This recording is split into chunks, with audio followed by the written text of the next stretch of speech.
Welcome to the Web of Wellness Ayurveda Daily Routine Dinacharya video. My name is Charya and I'm an Ayurveda practitioner. And I want to tell you that today the aims of Ayurveda is prevention is better than the cure. And you always want to prevent any sort of disease. But Ayurveda can also cure the diseased.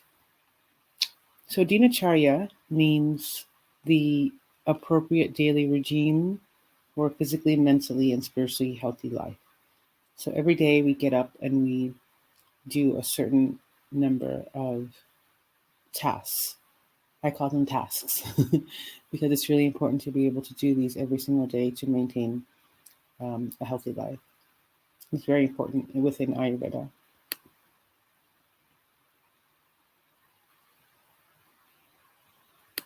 So the first thing is about rising up early. It's really important for us to get enough sleep. So early to bed, early to rise makes a person healthy, wealthy, and wise.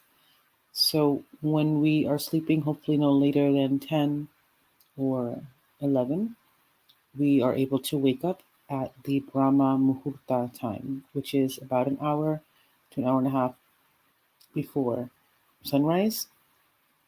And Brahma means knowledge.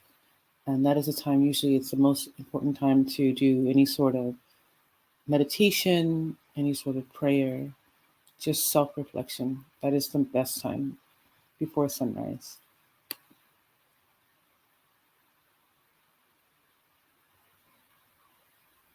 Elimination is also very key. So once we've done our self-reflection, typically we probably will get up and go to the restroom. So we can go to the restroom and make sure that we evacuate our bowels. It's important for us to train ourselves to do that so that we are eliminating all the waste that we created from the intake of food from the day prior. Now, if you are having sluggish digestion, sometimes it's important to drink some warm water to be able to help with that. And it's important to not resist the urge to use the restroom because when we have suppressed urges, that can lead to diseases.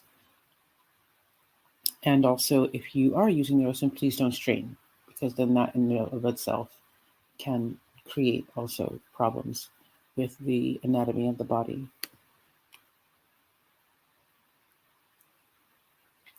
So nasya or nasal cleansing is important. We use a medicated oil to drop a few drops of oil within our nostrils. In Ayurveda, from the clavicle up is very important. That's where we experience our world primarily through our eyes, our ears, our nose, our taste. And so the nose and the nostrils are a pathway to, as I said, anything from the clavicle up.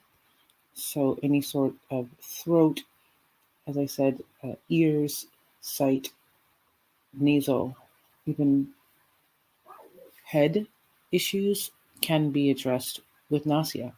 Nasya is a very simple yet potent practice that we can do every single day. Typically, it is used or medicated with either Brahmi or Anutailam, which is a classic formula that has Pipali, which is Piperlongum, and some other herbs in there that will help to penetrate the passageways in the ear, nose, and throat area.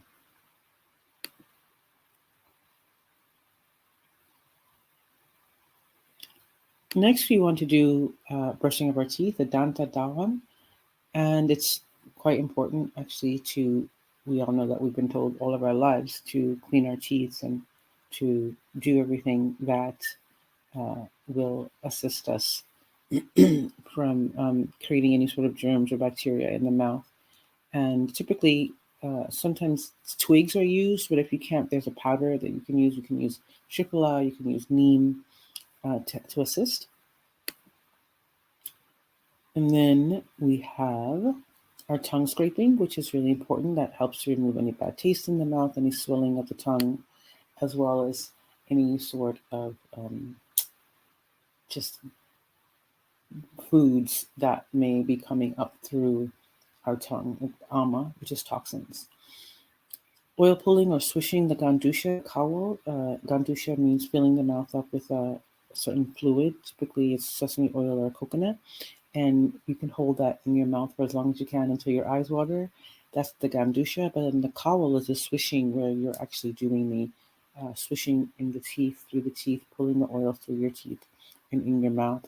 And that can happen anywhere from 2 to 20 minutes, depending on how long your muscles or how strong your muscles are. It's really great for all of the muscles within your face and your head, and helps to also help with removing any other toxins.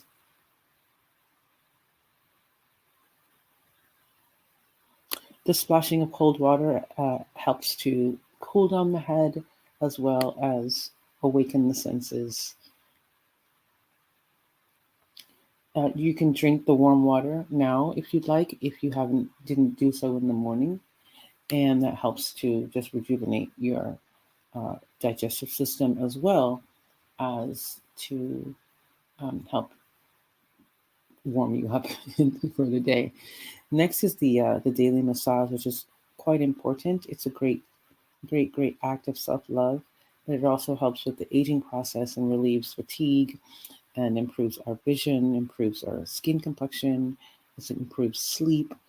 It's a wonderful practice that we do every day, and you can use warm oil for that. You can use sesame oil or coconut, but basically you want to do it depending on the season.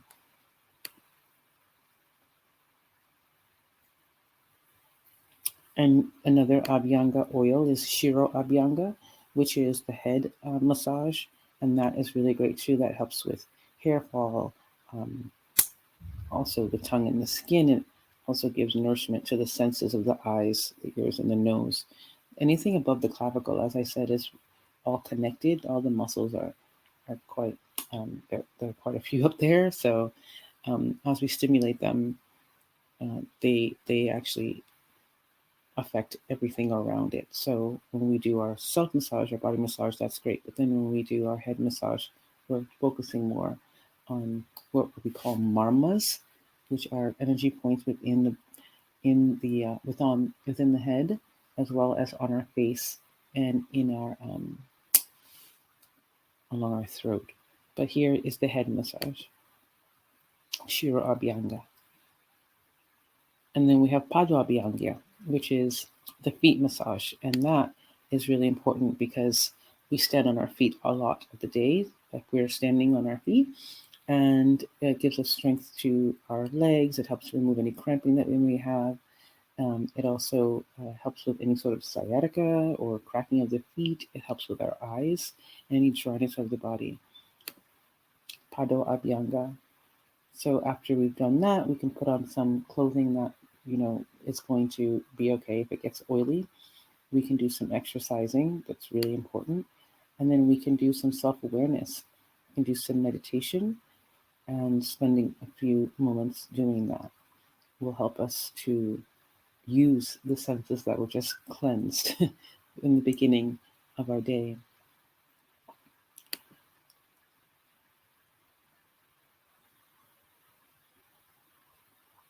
And once we've done that, we can take our bath and the cleansing. It's the reasons that we do it is that it's sacred. It helps with a long life, but any foul body odor is removed when we wash our feet. Also, it cures us of foot diseases and removes any germs. And it's also very relaxing and great self-care. And then we will have breakfast. Breakfast typically should be some grains that are warm, with warming spices like clove, ginger, nutmeg, and cinnamon. And these are just some typical dietary guidelines for Ayurveda. It's really important to make sure that you're eating at the proper times. So in the mornings, at lunch, and at dinner. Lunch should be the largest meal of the day, because that's when the sun is highest in the sky. This food should be suitable, which means it's clean. It should also be suited for your own unique body constitution, as well as it being warm and unctuous, and it's clean, as I said.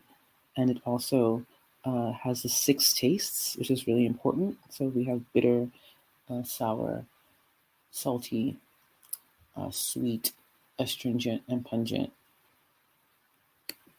And then it's also really important to understand that when we are intaking our food, that we've bathed, that we're clean, that our hands and faces are clean, that when we are actually intaking our food, that we're paying attention to the color and the smell and the actual process of it being eaten and broken down, with the enzymes in our mouth and our tongues, and how it's going down our throats and into our body and feeling it in our stomachs even, right? So being aware of the food that we are eating really helps us to be aware of the nutrients that are coming in. And it's also something that's really wonderful is, offering the foods to our neighbors and our friends, and, the community aspect of eating is so important.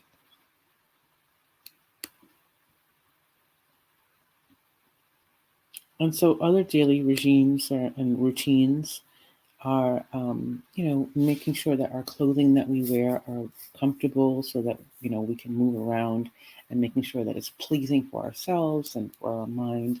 Wearing, garlands or oils of fragrant herbs like sandalwood, saffron, and jasmine are really pleasing to the mind.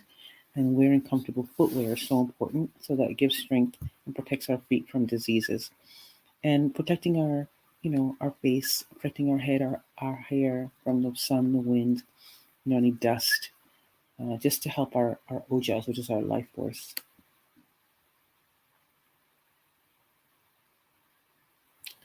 And so when we do not follow these routines, we can typically have an unhealthy lifestyle. And most of the diseases and illnesses that we experience in this day, if you look at them, result from a lack of proper care of our sensory organs, as well as our body and our food, our sleep, and our minds.